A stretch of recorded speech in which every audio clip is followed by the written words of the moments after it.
In the world of bodybuilding, Lee Priest is a name synonymous with shape, size, and controversy. Priest undoubtedly constructed a mind-blowing physique and had a remarkable career. He became one of the youngest IFBB professionals in history, almost made Ronnie Coleman quit bodybuilding, and was extremely vocal regarding his use of PEDs and hatred of the very foundation he competed under. Hi, and welcome to Qyxz. I create videos which explore the entire life stories of prominent bodybuilders, YouTubers, and celebrities through engaging documentaries. And in this, we'll explore the incredible journey of bodybuilding legend, Lee Priest. Lee is of course one of, if not the most decorated professional bodybuilder to hail from Australia, and is often considered to have some of the best arms in the history of the sport. But how did he reach this level of success? To answer this question, we must first start from the very beginning. Born on July 6, 1972, Lee Andrew McCutcheon grew up in one of the most beautiful parts of Australia, Newcastle, New South Wales. Well, technically Wallsend. Despite calling this picturesque place home, he was otherwise raised in trying circumstances. Lee's mother and father divorced when he was 3 or 4, as his mother found out that his father was gay. Lee's mother believed that she could change him and refused to give up on their marriage. How was your upbringing? Pretty good. I sort of, my mum and dad divorced when I was about 3 or 4 because my mum had discovered my father was gay, but back then she thought she could change him, taking him to church. Oh, that's it. Nevertheless, to protect Lee, she did not tell him or his sister that their father was gay, instead telling them that they simply did not get along anymore. Lee found out when he was 12 or 13 that his father was gay. I'd kept it from him all these years, which was a stupid thing to do, thinking I was protecting him. And I said, well, we just didn't get on. That's why we broke up. After his parents separated, Lee would only see his father on weekends, while spending the rest of the week with his mother and sister. Lee's grandparents would also have a huge influence on him during these years, and Priest was extremely thankful for their love and support. Going to church, they thought she could change him, but no, they separated, and then I sort of was living with my mum. I see my dad on the weekends, and then my grandparents also raised me in that too. So. Yup. At the age of 12, Lee's mother would eventually tell him about his father's sexual orientation. This information leaked to the greater community, and unfortunately, as a direct result of this, Lee was often bullied, which affected him deeply. Due to his father's homosexuality, other students at school would call Lee a highly derogatory term, which may more accurately be used to describe a bundle of sticks. But anyway, come out. And everyone at school was calling Lee your dad's a Lee's mother stated that this bullying intensified when other students realised Lee started shaving his legs. And at the time, when Lee started bodybuilding and he was shaving his legs, you're just going to be like your dad, you're going to be a queer. And the taunting and the hurt that he went through. But Lee stayed strong and persevered. Priest was highly focused on his end goal, with bodybuilding competition on the forefront of his mind. Compiling on the issues Lee was having at school, his father also disowned him. Up to this point, I should have continued referring to Lee as McCutcheon, and here's why. Lee's fallout with his father came after Lee changed his surname to Priest, his stepfather's name, after his mother remarried. And his father disowned him because he changed his name to Priest, which was a stage name, a name of my husband at the time. And so his father disowned him, had nothing to do with him. And that really hurt Lee. After the departure of his father from his life, Lee needed another role model, or two. With the loving support of his mother, paired with that of his grandfather Owen, Lee started training intently. Lee explained that Owen himself had an impressive physique and the strength to match. This is Owen, my grandfather, who got me started in training. He used to train a lot, wrestling in the army, and then Owen took me to the Police Boys Club when I was 13, and then at 14 I think I went to Nautilus Gym. And then you started winning? Yeah. He could comfortably leg press 800 pounds at the age of 72, which highly impressed Lee. Crazy. Wow. And then my grandfather, even when he was like 72, he was leg pressing 800 pounds and stuff. Owen would also wake Lee in the wee hours of the morning and force him to train. The one who used to wake me up at 4 o'clock in the morning to go walking in the rain when I was 17. Isn't that right, 14. honey? When I was 14. Yeah, 12. 15, 16. All the time. This guidance cemented his grandfather as an early influence. However, as Lee himself grew in age and size, he looked outward. While watching the fourth Rocky movie, Lee was enamored with Sylvester Stallone's physique and the exercise regimen he undertook in the film. He was also greatly impressed by the sheer size and muscular definition of his He-Man action figure. He would also be greatly infatuated with Superman for several years, which would also trickle into his adulthood. Actually, that doesn't even probably do it justice. This dude just loves Superman, alright? Despite being highly supportive and Lee showing a great interest in bodybuilding, his mother never really thought Lee would enter a bodybuilding contest. And I must admit, I didn't go to his first comp, from which I was very sorry afterwards, but well, why bother going? He was never going to make it on stage, and of course he did. And he won. After participating in karate for some time, he became perturbed by the grading process, as well as the silly noises he had to make while performing the moves required of him.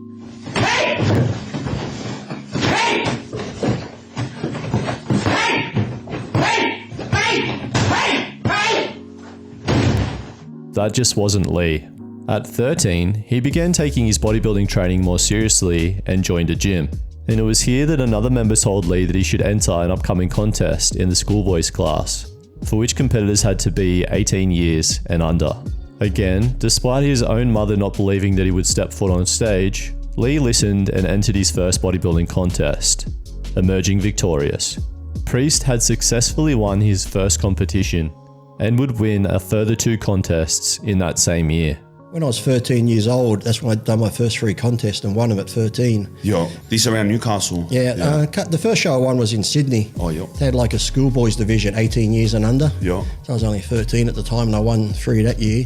At 14, Lee placed 3rd at a contest, but this was not yet another junior division victory. Lee placed 3rd in a men's open contest at just 14 years of age. And then at 14, I did a men's open and placed 3rd in a men's open class against guys 20, 30 years Against old. adults. Yeah. This, of course, demonstrated Lee's remarkable genetic potential. Yet, despite his success on stage, issues were plaguing Lee in the shadows. After Lee had suffered through years of bullying, Lee's mother became disenchanted with the school at which he was attending. To cope with the bullying, Lee turned into the class clown and was continuously in trouble. At school, he was in trouble all the time.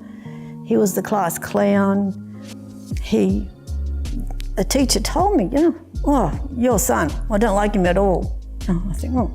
One of Lee's mates, named Barry, heard about this and offered him a job at his business. After his mother asked special permission to have him excused from school, the request was granted. This allowed Lee to focus entirely on bodybuilding, which of course paid off.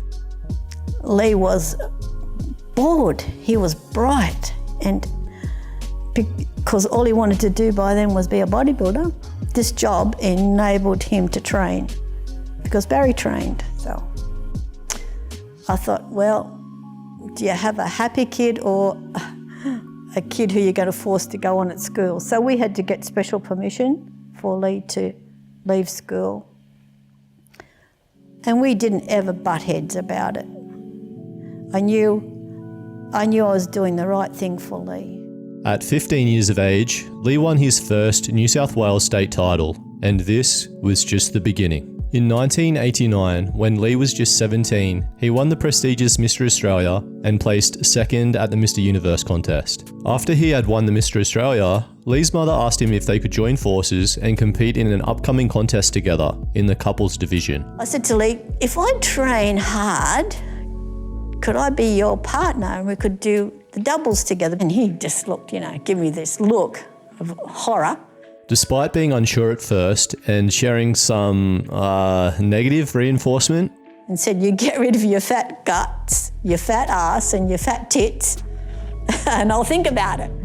Lee agreed and they got to work. After competing together with his mother, who was 38 at the time, in the New South Wales Hunter Valley couples contest, Lee was shocked with the outcome. After a strong posing routine, which Lee had to correct on the fly, they won the contest in decisive fashion. Perhaps the most memorable part of the routine is when Lee gently grasps his mother's arm and guides it down to her side.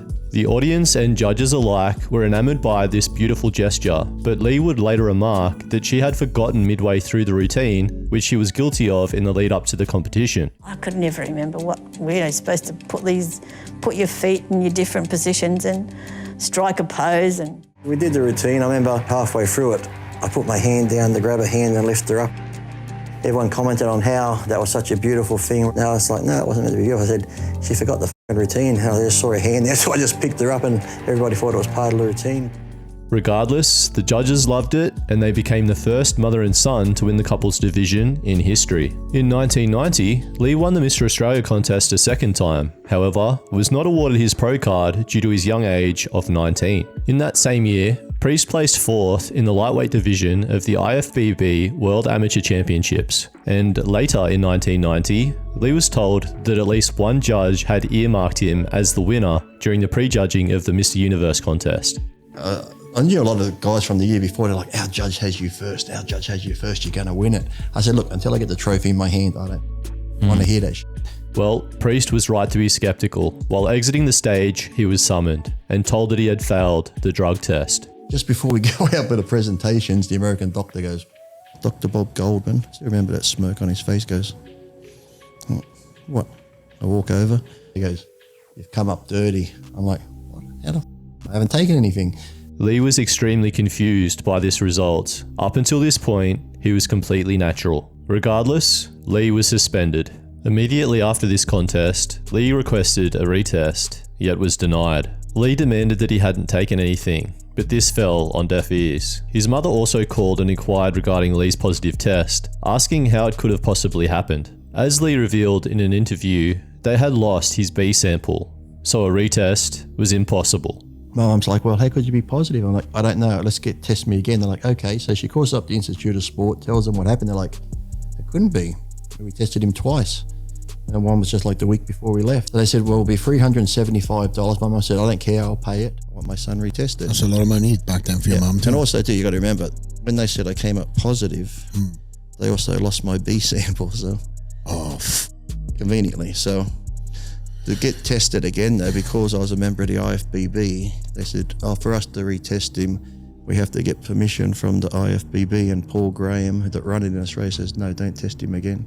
At the age of 19, Lee made the decision to move out of home, and thereafter lived in the back of a gym. He would routinely clean the space in order to keep a roof over his head. When he was eating baked beans out of a can in that very same room, he realized that he should have a pro card by now, which sent him spiraling. So now, this time I'm like sort of thinking, could have been pro now, maybe in America. But now I'm living out the back of a gym. I cleaned the gym to make money. I cleaned factories at night. But that, say 2 to 3 hours space where I was sitting out the back of the gym there, just miserable, going down this rabbit hole thinking, this, I got screwed over. So this, I was eating, I remember till this day, I was eating baked beans out of a tin thinking, what the like, I'm gonna cut my wrist. Can't be that hard. In an interview with Flex Lewis, Priest stated that after 2 attempts with a dull edge, he regretted the decision and called his mother for help. I took the and I put it back in where I cut. As soon as I stuck it back in, it stung that bad. I went, what the f***? Snap you out? Huh? Yeah. Snap you out. The only thing that woke me up from it was because being cheap, I didn't have a sharp at the time. I didn't get those free steaks off TV. I had like a blunt. So when I cut it, I went, oh, fuck, what am I doing?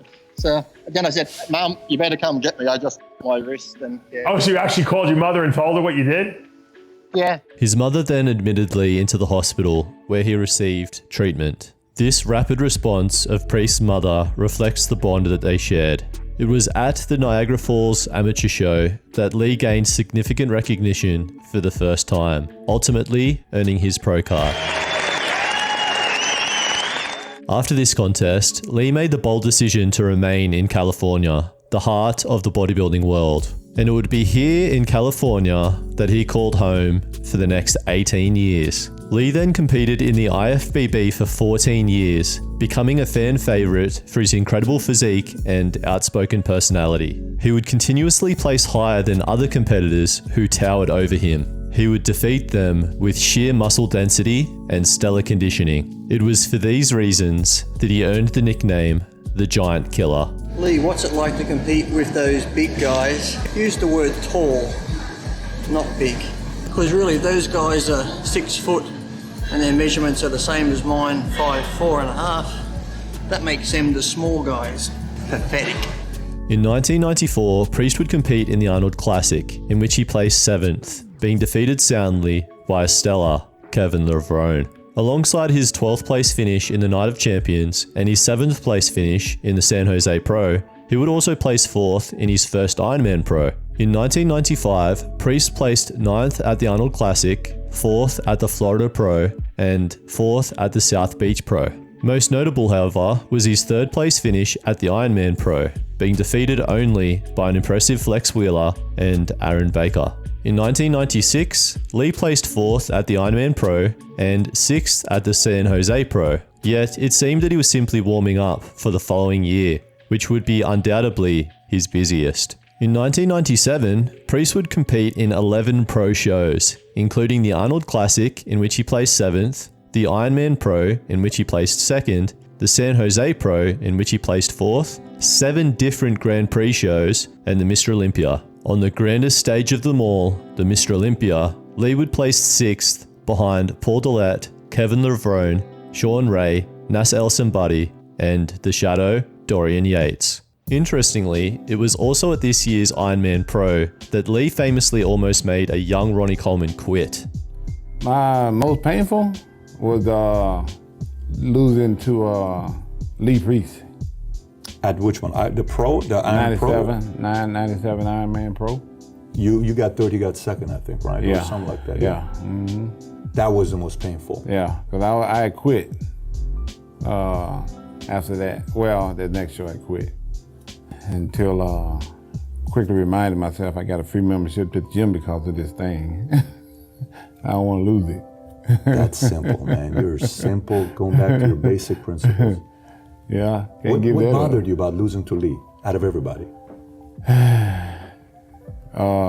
He was a little guy. I was a big guy. Losing to a 5'4" guy was kind of depressing.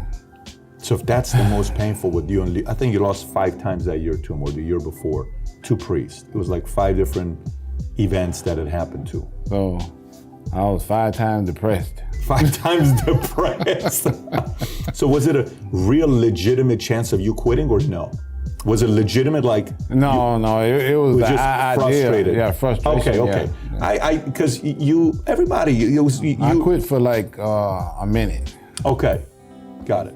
Between 1998 and 2000, Lee would focus more intently on being dialed for the Mr. Olympia competition, as he would only compete in 2 other pro shows during this time. However, he was unable to clinch a victory, placing 7th in 1998, 8th in 1999, and 6th in 2000. Priest's first training video was also released in 1998, titled Blonde Myth, which has since become a fan favourite. In 2001, another Blonde Myth was released, featuring footage leading up to the 2000 Night of Champions. Lee only competed in the Ironman Pro this year, in which he took a disappointing 7th place. However, there was good reason for this. After being rushed to the hospital with symptoms of a tight chest and shortness of breath just 3 weeks from the competition, it was determined that Priest's left ventricle was functioning at 40% efficiency. Despite medical professionals telling him to avoid exercise, Lee continued training for the contest, embodying the Superman symbol he often wore around his neck.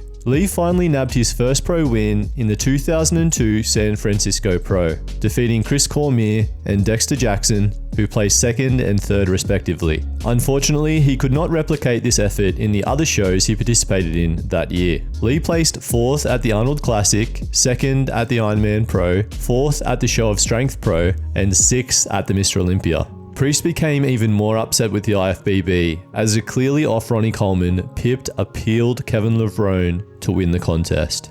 Those awards will be presented to the 2nd place winner, Kevin Levrone.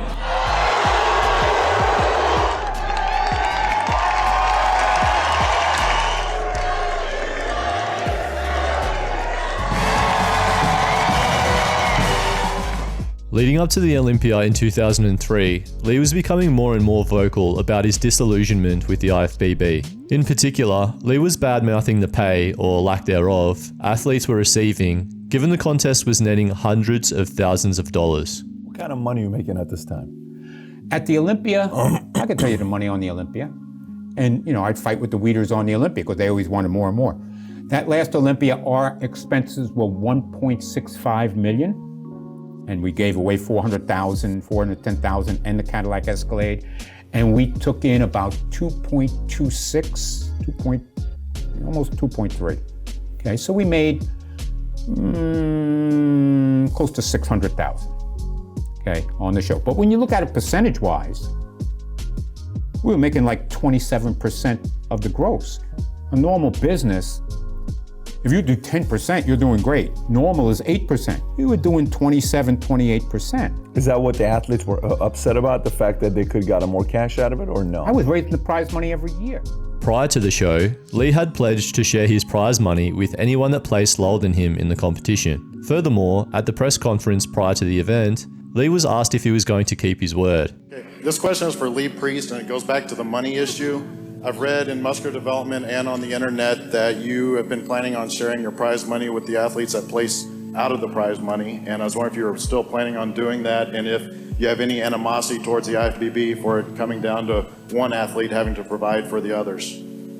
I don't have any animosity towards the IFBB at all, but this is the Mr. Olympia, the biggest show supposedly in bodybuilding, and the Arnold Classic can give out every prize money to all the competitors, and the GNC this year is giving out prize money to every competitor. So when you have a show like the Olympia where people have to qualify to be here, and you have the guy who came 15th, 16th training just as hard as me, and I get money and he doesn't, I just don't see it's fair. So if I'm placing in the money, yes, I will give them some of my prize money. So on that subject, those of you who were here last year know that Milos and I got into a little discussion. It's all in fun. But what I said to him is, put it in writing. Now, all he had to do was put it in writing, but he didn't. But I did sit up last night and I did put it in writing, so.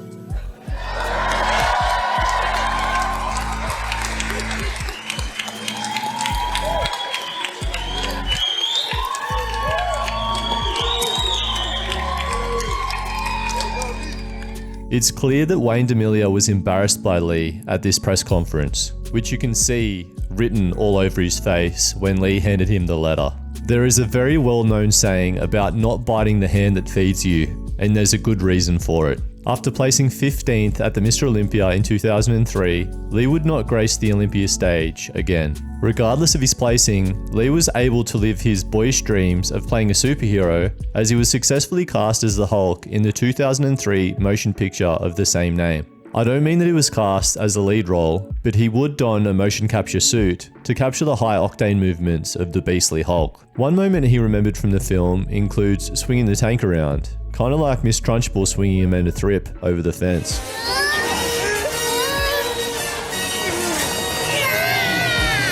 All good, but she got a bouquet of flowers out of it. Lee would also offer his services for the creation of the Hulk video game, which was released on May 27th of that same year. But how did that come about? I was doing a photo shoot, and they said, "Oh, on the way home, stop at Universal Studios. There's a thing on." I'm like, ugh. Every time you go to something, they always say, when they say they want a bodybuilder, you turn up and you're too big. They just want a guy who's in shape. But I think with a Hulk, they can't say I'm too big. So I went up there, and because I was in contest shape, you could see all the veins, the muscles moving. And Ang Lee, the producer, had one of those suits on with all the motion capture stuff on. It looked so animated. As I was leaving, they go, "Come here, the stunt coordinator wants to talk to you. He really likes how you look." So I said, "We think you got the part." And then like a week or two later, they flew me up to George Lucas's studio near San Francisco, Industrial Light and Magic. But they take me out to the sound stage out the back where they got 15 cameras all around me. So everything the Hulk did in the movie, I had to do. Like where he's swinging that tank around, I was swinging around a bag of sand on a piece of rope. Where he's fighting the dogs, I'm just slamming bags of sand together. That's smart. So that, all this sort of stuff. Then they took my image, put it in the computer, and then it's built from that. And then when the second movie came out with Edward Norton, I did the same thing, but for the video game. Self-proclaimed dictator, So, yeah, if I acted like a dictator at times, like Sean said, yes, I did. Wayne Demilia was fired from the IFBB after disputes with the Weeders. These disputes stemmed from a disagreement about the direction of their own company, so it's easy to understand why they decided to fire him. Regardless, Wayne decided to establish his own bodybuilding federation. This would be named Pro Division Inc. or PDI, as will come into play later. Lee would, however, place second at both the Ironman Pro and San Francisco Pro in 2004 and would return to form in 2005. In that year, he would place fourth at the Arnold Classic, second at the Ironman Pro, and would win the Australian Grand Prix. This form would be replicated in 2006, which would be started with winning the Ironman Pro. Despite this win, those same feelings of disillusionment with the IFBB, being treated unfairly, and being overlooked came crashing back. As such, Priest decided to jump ship from the IFBB and join Demilia's federation instead. Wayne had promised bodybuilders and bodybuilding fans that he would shake up the stale sport of bodybuilding as it stood under the IFBB, and Priest always seemed to enjoy a shake-up. After this move, Priest would then place first at both the PDI Night of Champions in New York and the PDI Night of Champions in Britain. However, after experiencing some health issues, Demilia's PDI would later be acquired by the Weeders and rebranded to the New York Pro. Perhaps good news for other bodybuilders and their fans, but not good news for Lee Priest. After being dropped by two of his major sponsors after making disparaging remarks about their products, Priest's salary took another significant blow. I've been with supplement companies where they've given me a 3-year contract. I got out because I'd say, Lee Priest says this is the best product. I said, I didn't say that. I said, that product. I said, but you can't say that, we pay. I said, I will say that because people work hard for their money. Some people have to borrow money to buy your supplements. If I say this is the greatest product and they take it, and they're not going to believe a word I say again. So I've left big contracts because of things like that. So money was never the issue with me when it came to contracts. I'd rather be honest to people. But this never stopped Lee from speaking his mind further. Regardless of facing these controversies, Priest continued to feature in content. Yet another training video was released in 2006 called It's Not Revenge. Additionally, from 2006 to 2008, Bodybuilders Reality documented the life of Lee Priest. Their journey began in Texas and led them to diverse and exotic locations such as Brazil, Alaska, Australia, and Europe. Oh yeah. Isn't that beautiful tune, Scott? That is nice. That was dedicated to you. Outside of bodybuilding, Priest found a new passion, racing. Starting at the age of 32, he quickly made a name for himself in road racing, circle track, and eventually, drag racing. I got into the drag racing through Rod Fuller, who used to race Top Fuels. I was at the Olympia Expo and he come along and he was a fan of mine and asked me if I was interested in drag racing. I said I liked it. I didn't know anyone that did it, so for 2 years I followed him around and drove his cars a bit. Then went and got my license in drag racing and did pretty well at it. Won a big grad race at the school I went to, and then one of the guys that ran the school had an extra car and that, so I started racing for him. He was sponsored by Lucas Oil. And then my first year I got Rookie of the Year and third in the championships, and the following year I won the championship. And then the other type of racing, road racing, and that I just used to go to Irwindale Speedway and ran to a guy called Dan Holtz, who was sort of in the training, who knew me. I helped him with his training. He ran a race school of race trucks, and then Greg Smith I met there. He used to do road racing, so I did a bit of road racing with him. So I just got into it actually just through meeting people who were like fans of mine or just bumping into people. After a 7-year hiatus from competitive bodybuilding, Lee made a triumphant return in 2013. But he did not return to the IFBB. Many people believe that he refused to compete in the IFBB due to a ban. While this is partly true, his ban was actually lifted in 2008 after Bob Ciccirillo went into bat for him. I've gotten athletes back in the league, most notably a guy you might remember named Lee Priest. Yes. He likes to wax all day long that he's been banned for life, and all, which is complete bullshit. He's not banned for life. I wrote his reinstatement letter. And you can ask Lee that himself. He can't lie about it. I mean, he asked me to help him get back in the league. And due to this strong backing, Jim Mannion actually accepted, and Lee's ban was lifted. I wrote his reinstatement letter. I got him back in the league via Jim Mannion's approval. And then he just failed to compete and do whatever. So, but I'm the one who got him back in the league. Not at all. I got my pro card back in 08 through Jim. Like I said, I was going to compete, but I just didn't compete in 010. I just didn't renew my pro card, so it wasn't anything like what Bob Ciccarello states on MD and all the other bullshit. So. Regardless of his ban being lifted, Lee was actually unable to compete in that year's Olympia due to an arm injury. This was unfortunately compounded by the fact that Lee's grandfather, Owen, had passed away in that very same year, which pulled Lee back home to Australia. Subsequently, Priest failed to compete in 2009 and 2010, as he had just lost his biggest motivator. Lee's grandfather, perhaps his biggest supporter and motivating force, had planned to help him prepare for the Olympia. Lee decided that he did not want to compete anymore, and consequently allowed his pro card to lapse. And in 2008, I got my pro card back, and at the same time my grandfather passed away, so I moved back home to Australia.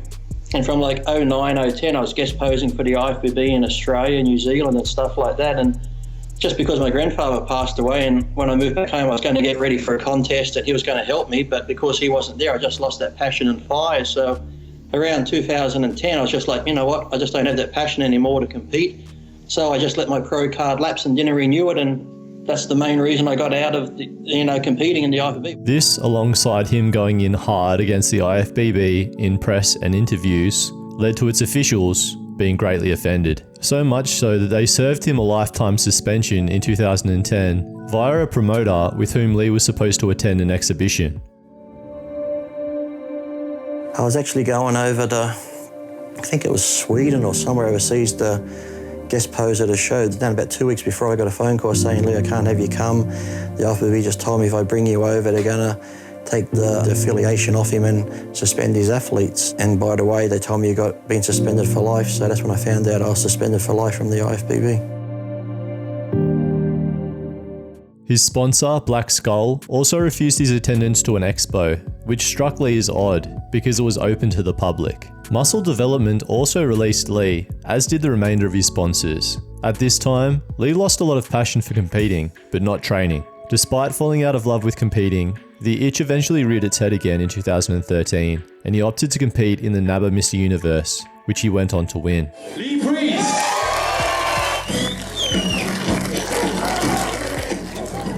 In his speech, Lee stated that, although he had nothing to gain from participating in the contest, he was motivated to do so for his friends, family, and his fans, who gave him a standing ovation. Thank you very much. Like you said, I retired in 06 and didn't think I'd be back on the stage again. I planned to come back in 08, but with my grandfather's passing, I just couldn't get my mind into it again. But this year just felt right. But like I said, I did this one just for the fans and my friends and family. I had nothing to gain. I just wanted to come do it all for you. So thank you for coming out and supporting me.